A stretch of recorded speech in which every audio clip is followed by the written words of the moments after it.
Thank you for the time this evening and consideration.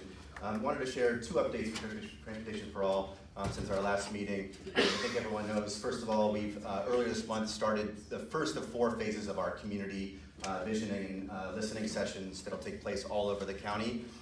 We had the first earlier this month, and we've had 4 of what will be 7 sessions for phase 1 so far, and been averaging about 200 residents, which has been overwhelming in terms of the logistics around that, as you can imagine, but really a powerful testament to people's appetite and, no pun intended, curiosity to being heard and being part of a process. And so we have a few more sessions this weekend and next week to wrap up again phase 1 before going on to phase 2. As you think, we have an iterative process. We sort of ask different questions and get different input along the way, but really excited and proud of the progress made so far. And second, as we're talking about this evening, as you know, with your action, with your direction at our last meeting, we've had several meetings, really productive conversations over the last month. Want to give a specific just gratitude and shout out to Mayor Beltran, Mayor Martinez, Supervisor Mendez, Councilmember Ashbeck, COG staff and consultants. And as we've heard already tonight, we've had several conversations over the last few weeks,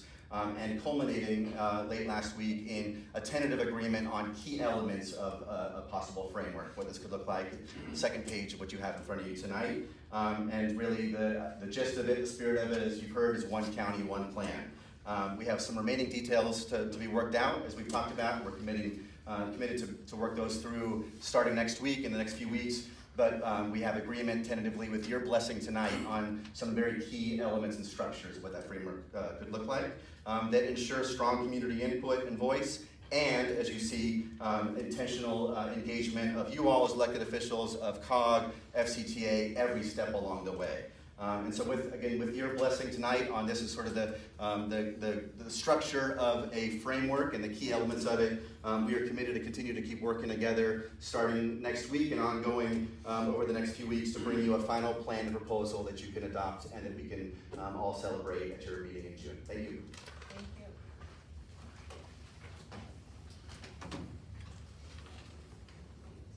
you. Good afternoon, Chairman and members of the COG and our friends out here in the audience as well. I have a statement that I want to read that Chairman Mendez and I put together that we wanted to read for this meeting tonight.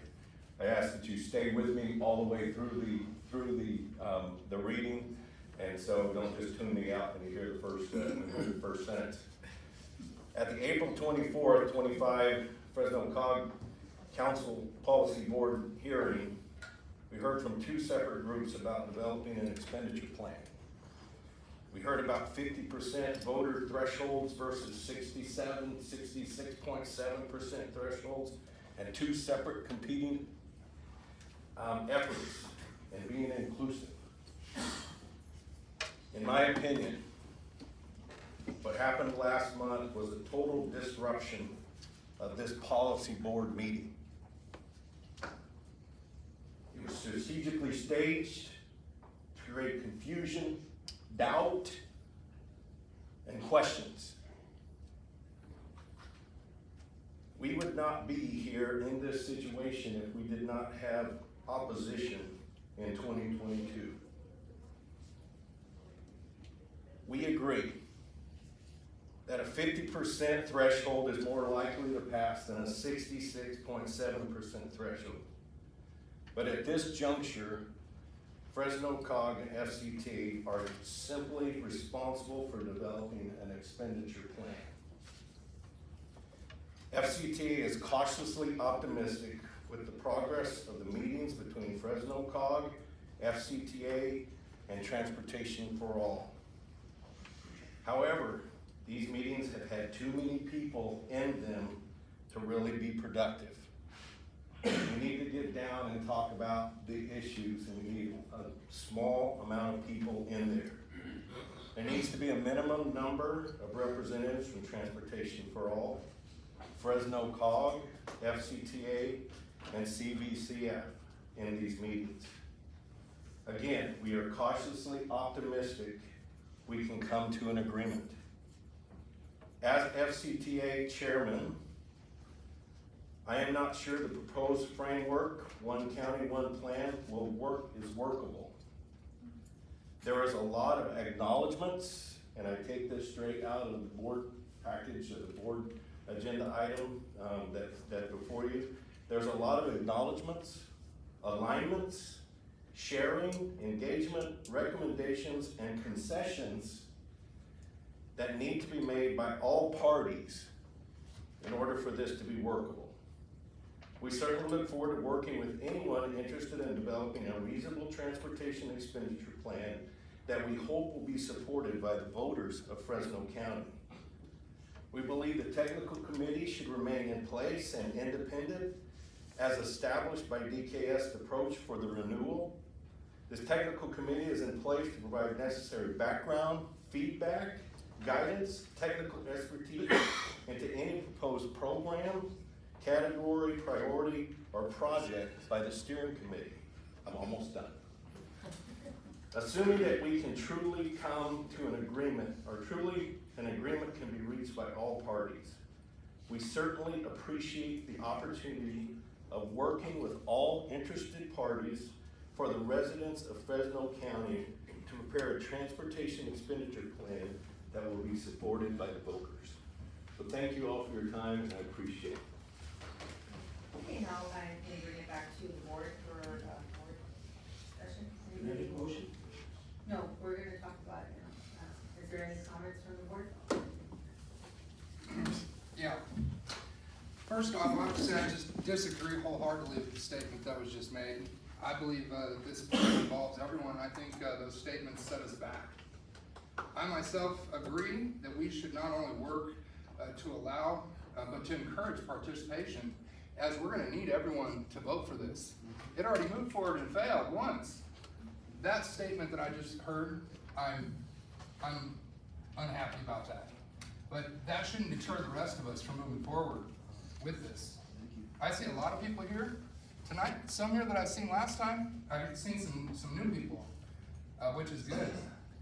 Because other than that statement, I've been hearing people say we're going to work forward. We have a path together. We have commitment. And for that, I want to thank COG staff. I want to thank our chair and our vice chair for moving this forward, and for everyone that's been involved. I see this structure here as work in progress. I see this as a good thing. And I think that if we don't continue working in this fashion, that we're going to face the same things that we did last time. And I think that is apparent, and it's already been foretold. And so we cannot do the same thing and expect a different result. That is the idea of insanity. We can't do that. We have to move forward.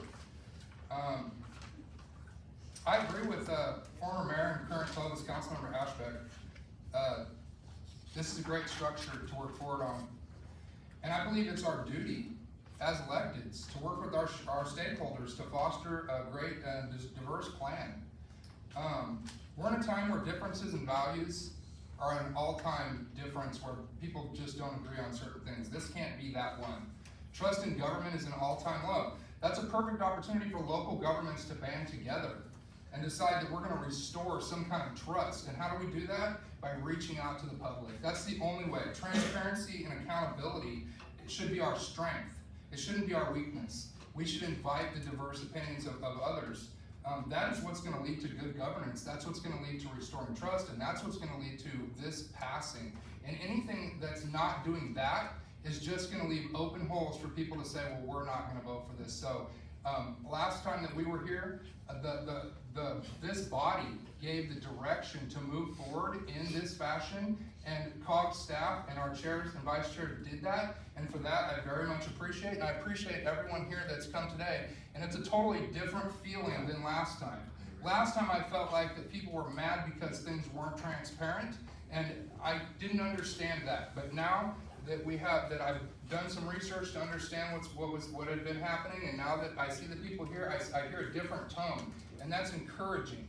And I just want to thank everyone for coming, and I want to say that I think that most of us here, I can't speak on behalf of everyone, but most of us here are in favor of working together, and we need a plan that'll pass, because in a little town like Kalinga, let me tell you, a lot of this money from Measure C doesn't just get Measure C money, it goes to help in getting state and federal grants, and that we use it for matching funds. So the amount that we got, you know, it's just exponential. And if we don't get that, it's gonna be catastrophic. So that's my only comment, and I appreciate everyone working forward and working together. Thank you. Mayor Dunn? Yeah, thank you, Chair, and I appreciate those comments that were just made. You know, I hear oftentimes about various communities that have been left behind. And quite frankly, when it comes to roads, I think every community in Fresno County has been left behind. And not intentionally, but simply because of the lack of funding and the priorities that we have to deal with in government each and every day. Do we fund housing? Do we fund roads? Do we fund public safety? Do we fund roads? And so I can tell you in Fresno, we have $1.2 billion in deferred maintenance on our roads. That's real money. And that doesn't even include the sidewalks that need repair, which is somewhere between $300,000 and $400,000. Which is why I'm bringing forth a initiative in the city of Fresno and supported by our council to bring forth a $100 million bond for road maintenance, to repair our neighborhood streets, to address some of that deferred maintenance. It's called pay more now, pay later, because the longer we wait to pave our streets, the more it costs in terms of inflation, road degradation. What it cost 50 million today is going to cost you 100 million next year, so it's better to bond. But that is short term for us. We need Measure C in a big way. And I agree, one measure is better than two. Two is doomed to fail. And I also believe it's okay to have a parallel path. I think it's okay to have COG doing and FCTA doing outreach, as well as the Transportation for All. And I will tell you, in my dealings with folks on Transportation for All, they get a better showing at community meetings than we will. And so the goal is to get more input from our community in terms of what's important to them. And in terms of the framework, it's simply that. It's framework. It is something to build upon. And you know, you can look at some of the subheadings. Some of them are self-explanatory, while others are very ambiguous and vague, and you can read into them. But expanded steering committee, we know what that means. We haven't agreed upon what the total number of who's going to be on the steering committee, how many are going to be on there from Transportation for All, but those details can be worked through. The community outreach, self-explanatory, and those, as based on what I hear, are going along very well. There's always a need to have a vision and priorities that are established, and this framework allows for that to occur. So I think we can all agree on those. I do believe what's going to draw some discussion and probably a little bit of arguing is when it comes to categories and allocations.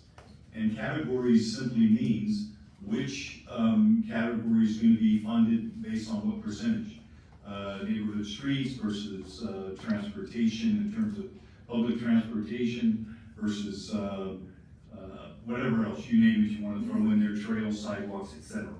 So, and then the other, I think, issue that's going to create some heated conversations perhaps is the allocation based on jurisdictions. What jurisdiction gets what percentage?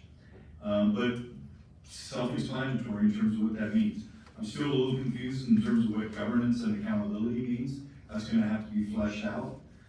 Technical build out and measuring of the draft simply means adding the necessary language to the measure so that we can poll it, people will know what they're voting on. The community plan review, I think, is going to be subject to some interpretation. Does that mean simply review by a community, approval by a community, or are they just simply going to be informed? And the polling speaks for itself, and then I think the most important part, not the most important, but a very important part, is the final step, and that is to make sure that this body, who are elected by the people in which we serve, has the final authority to approve whatever is going to be provided to the county, so the Board of Supervisors will put that on the ballot. So, and whether it's a signature gathering at the end of the day, or we seek out the 66 and 2/3, I don't know. But what I do know is we have a framework that we can start with. And so the ad hoc committee, I think, needs to do some work over the next 30 days, 60 days to get the language defined. And I'm confident we're gonna get there. I know one thing, we can't do what we did last time, because we only got one more chance. I want to echo a few, things that our fellow mayors here, Mayor Jerry Dyer, Nathan said. We need one measure, and that's very important, that we put one effort forward and that we pass this measure. Our cities out there, our rural communities are being, are going backwards by the day. The city of Mendota is probably in the hole about $80 million to get back on track to fix the roads. We receive $300,000 a year from the current Measure C. And there's not a whole lot of funding to really do something with it. As you all know, fixing a one block costs $250 million. So there's not a whole lot you can do with it. So every year you're going backwards and backwards. We need one measure. And just like Mayor Jerry Dyer said, I really feel that we can find a way to work together, all of us get behind. Like I mentioned at the beginning, not everybody will get everything 100% that we want. But one measure that has includes priorities from both sides is better than two measures that have totally opposite sides. Thank you. So,